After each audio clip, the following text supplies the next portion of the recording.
Hello friends, हम पढ़ रहे थे क्लास 9th का लेसन नंबर 6 ऊतक या टिश्यू, जिसमें मैं आपको टिश्यू क्या होते हैं और प्लांट टिश्यू के बारे में बता चुकी हूँ। अब इसी लेसन को हम आगे कंटिन्यू करेंगे। आगे है तंत्रिका ऊतक। मस्तिष्क, मेरुरज्जु तथा सभी तंत्रिकाएं तंत्रिका ऊतक के बने होते हैं। मस्तिष्क अर्थात ब्रेन, स्पाइनल कॉर्ड, मेरुरज्जु अर्थात स्पाइनल कॉर्ड तथा सभी नर्व्स जो होती हैं किसकी बनी होती हैं? नर्वस टिश्यू की बनी होती हैं। इस तंत्र की कोशिकाओं को तंत्रिका कोशिका या न्यूरॉन कहते हैं। अगर आपको पूछा जाए कि न्यूरॉन किसे कहते हैं, तो तंत्रिका कोशिका को न्यूरॉन कहते हैं। मतलब जो नर्वस सिस्टम बनाती हैं, नर्व्स बनाती हैं जो सेल्स, उन्हें हम नर्वस टिश्यू कहते हैं। फ्रेंड्स, आपको एक बात और बता दूं, शरीर की सबसे लंबी कोशिका अगर आपसे पूछी जाए तो वह तंत्रिका कोशिका ही है, अर्थात न्यूरॉन। यह हमारी बॉडी की सबसे लंबी कोशिका है। एक तंत्रिका कोशिका के निम्न भाग होते हैं: कोशिकाकाय और कोशिकीय प्रवर्ध। कोशिकाकाय क्या होता है? यह तंत्रिका कोशिका का प्रमुख भाग है। यह लगभग गोलाकार होता है। इसके कोशिका द्रव्य में एक बड़ा केंद्रक व नीसल्स ग्रेन्यूल्स पाए जाते हैं। जैसे मैंने ये एक तंत्रिका कोशिका का चित्र बनाया है। देखिए फ्रेंड्स, इसमें जो गोलाकार भाग है ऊपर का, ये जो होता है ये हमारा कहलाता है कोशिकाकाय। इसके बीच में केंद्रक होता है और अनेक छोटे छोटे कण होते हैं जिन्हें नीसल्स ग्रेन्यूल कहते हैं। उसके बाद इसमें दूसरा होता है कोशिकीय प्रवर्ध। कोशिकाकाय में से अनेक धागीनुमा संरचनाएं निकलती हैं जो दो प्रकार की होती हैं, एक्सॉन और डेंड्रॉन। देखिए, अब ये हमारी एक गोल संरचना हो गई, ये तो कोशिकाकाय हो गई, और इसके से जो होती हैं धागीनुमा संरचनाएं निकल रही हैं। एक देख रहे हैं हम लोग, काफ़ी लंबी निकल रही है, एक छोटी छोटी धागीनुमा संरचनाएं निकल रही हैं। तो जो छोटी छोटी संरचनाएं निकल रही हैं उन्हें तो डेंड्रॉन कहते हैं, और जो लंबी संरचना है उसे एक्सॉन कहते हैं। ओके फ्रेंड्स, अब क्या है? एक्सॉन कोशिकाकाय से निकलने वाला सबसे बड़ा व मोटा प्रवर्ध है। प्रवर्ध अर्थात धागा या फिलामेंट है। इसके अंतिम सिरे से अनेक शाखाएं निकलती हैं जो अगले न्यूरॉन के डेंड्रॉइड से जुड़कर सिनेप्स बनाती हैं। एक्सॉन को घेरे हुए माइलिन शीथ होती है जिसे न्यूरिलेमा कहते हैं। कोशिकाकाय से अनेक छोटे व शाखित प्रवर्ध निकलते हैं जिन्हें डेंड्रॉन कहते हैं। ये आगे बढ़कर पतले व शाखित डेंड्राइट्स बनाते हैं। देखिए फ्रेंड्स, अब ध्यान से इस चित्र को, पहले हमारा इसका हो गया कोशिकाएं, तो ये तो गोल बॉडी हो गई, इसमें बीच में केंद्रक हो गया, इसमें अनेक छोटे कण हो गए जिसे नीसल्स ग्रेन्यूल कहते हैं। उसके बाद क्या होता है? इस कोशिकाएं से अनेक प्रवर्ध निकले होते हैं, धागीनुमा संरचनाएं निकली होती हैं। जो छोटी छोटी धागीनुमा संरचनाएं होती हैं इन्हें डेंड्रॉन कहते हैं। और ये आगे देखिए, आप देखिए ये दो भागों में बट रही हैं, तीन भागों में बट रही हैं, या ये डेंड्रॉन निकला और उसके बाद ये दो भागों में और बट गया, तो ये हो गए डेंड्राइट्स। एक चीज़ होती है एक्सॉन, जो सबसे लंबी होती है संरचना, वो कहलाती है एक्सॉन। एक्सॉन सबसे लंबी होती है और नीचे की ओर हम देख रहे हैं कि ये शाखित हो जाती है। क्या हो जाती है? नीचे से अनेक इसमें शाखाएं बनाती हैं। अब ये शाखाएं क्या करती हैं? दूसरी जो न्यूरॉन होता है, ठीक है, दूसरी जो तंत्रिका कोशिका अर्थात न्यूरॉन होती है, उसके डेंड्राइट्स इससे जुड़ जाते हैं। इस तरीके से ये एक जाल सा बना लेते हैं। जो एक्सॉन के ऊपर एक पाई जाती है, एक्सॉन के ऊपर की ओर चारों ओर से घिरी हुई माइलिन शीथ, ये आप देख रहे हैं ब्राउन कलर की माइलिन शीथ है। ये बीच बीच में जो ये संरचना बनाती है ना, इसे कहते हैं नोड्स ऑफ रेनबियर। नोड्स ऑफ रेनबियर, ये देखिए। उसके बाद माइलिन शीथ को घिरे हुए एक शीथ और पाई जाती है जिसे कहते हैं न्यूरिलेमा। और इसमें जो होता है न्यूरिलेमा और माइलिन शीथ के बीच एक केंद्रक होता है। देखिए ये केंद्रक है, ये जो होता है ऑल्टरनेट होता है, एक कोशिका का यहाँ है तो दूसरे का यहाँ, तीसरे का यहाँ। ओके फ्रेंड्स, ये होती है हमारी तंत्रिका कोशिका की संरचना।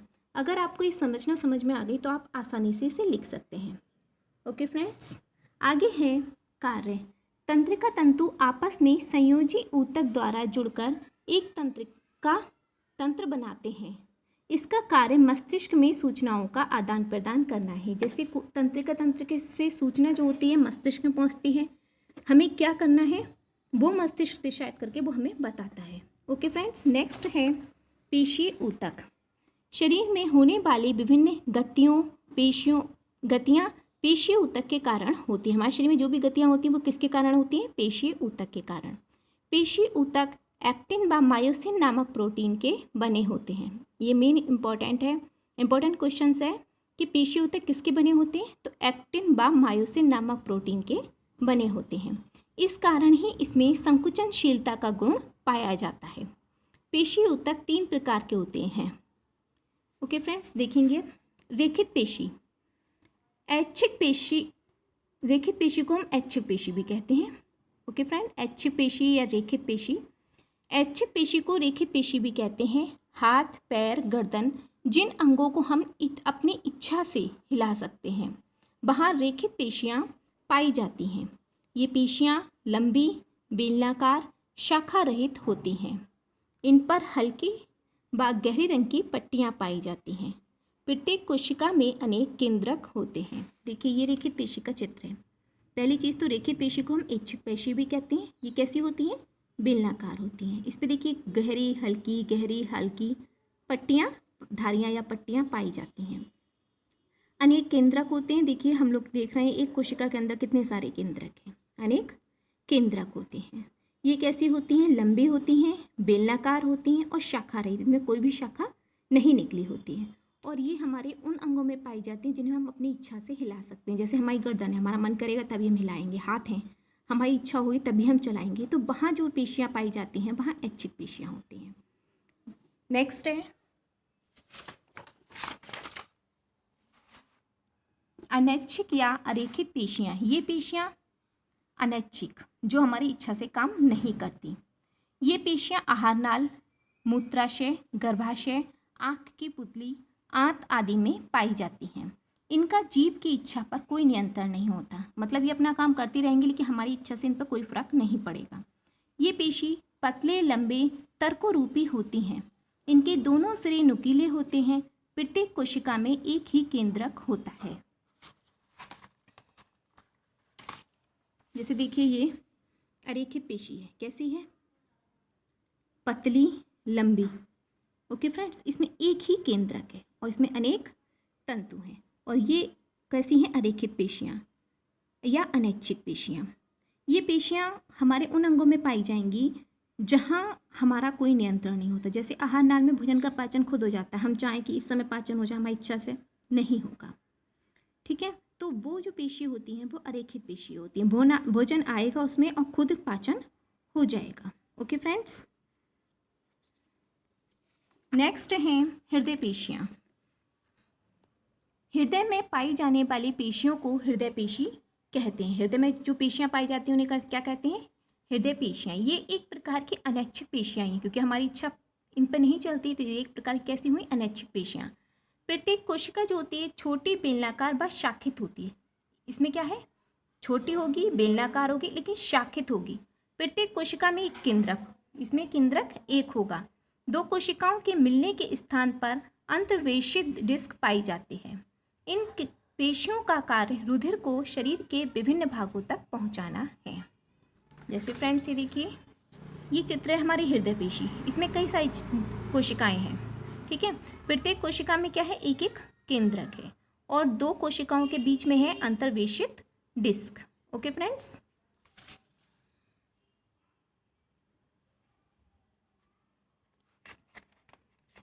और ये क्या करती हैं पेशियाँ? ये क्या रुधिर को शरीर तक पहुँचाते। पहले रुधिर को हृदय से शरीर तक पहुँचाएंगी, फिर शरीर के विभिन्न भागों से हृदय तक लाएंगे। ओके, नेक्स्ट है अस्थि व उपास्थि में अंतर। ये काफ़ी इंपॉर्टेंट है 9th क्लास के हिसाब से। अस्थि व उपास्थि में अंतर पूछा जाता है। उपास्थि क्या होती है?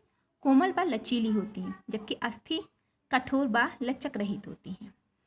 उपास्थि, इसके मैट्रिक्स में कार्बनिक पदार्थ व कॉन्ड्रिन नामक प्रोटीन होती है। अक्सर पूछा जाता है उपास्थि में कौन सी प्रोटीन होती है? कॉन्ड्रिन। अस्थि कठोर व लचीली होती है। इनके मैट्रिक्स में कार्बनिक, अकार्बनिक पदार्थ व ओसीन प्रोटीन होती है। अस्थि में ओसीन प्रोटीन, ये ध्यान रखने वाली बात है, और उपास्थि में कॉन्ड्रिन नामक प्रोटीन होती है। उपास्थि के मैट्रिक्स में स्थित रिक्त स्थानों में कॉन्ड्रोसाइट नामक कोशिकाएं पाई जाती हैं। ये भी इंपॉर्टेंट है कि उपास्थि में कौन सी कोशिकाएं पाई जाती हैं मैट्रिक्स में, कॉन्ड्रोसाइट। और अस्थि के ठोस मैट्रिक्स में रिक्त स्थान में ऑस्टियोसाइट्स, अस्थि में ऑस्टियोसाइट नामक कोशिकाएं पाई जाती हैं। तो एक दो चीज़ें इसमें बहुत ज़्यादा इंपॉर्टेंट है, एक तो अस्थि में ओसिन प्रोटीन, उपास्थि में कॉन्टिन प्रोटीन होती है। अस्थि में जो मैट्रिक्स में सेल होती हैं वो ऑस्टियोसाइट्स कहलाती हैं और उपास्थि में कॉन्ड्रोसाइट कहलाती हैं। एक चीज़ और पूछी जाती है, कंडरा क्या होता है। ये इसमें बात ये है बोन्स को मसल से जो जोड़ते हैं, मतलब हड्डियों को मसल से जो जोड़ते हैं, ये अत्यंत कठोर होती हैं। इनमें श्वेत कोलेजन तंतुओं की अधिकता होती है। स्नायु या लिगामेंट किसे कहते हैं, ये बोन्स को बोन्स से जोड़ते हैं। ये बात ध्यान रखने वाली, बोन्स को बोन्स से जोड़ें वो स्नायु या लिगामेंट, और बोन्स को मसल से जोड़ें वो कंडरा। ये लचीले होते हैं, इनमें पीले इलास्टिन तंतुओं की अधिकता होती है।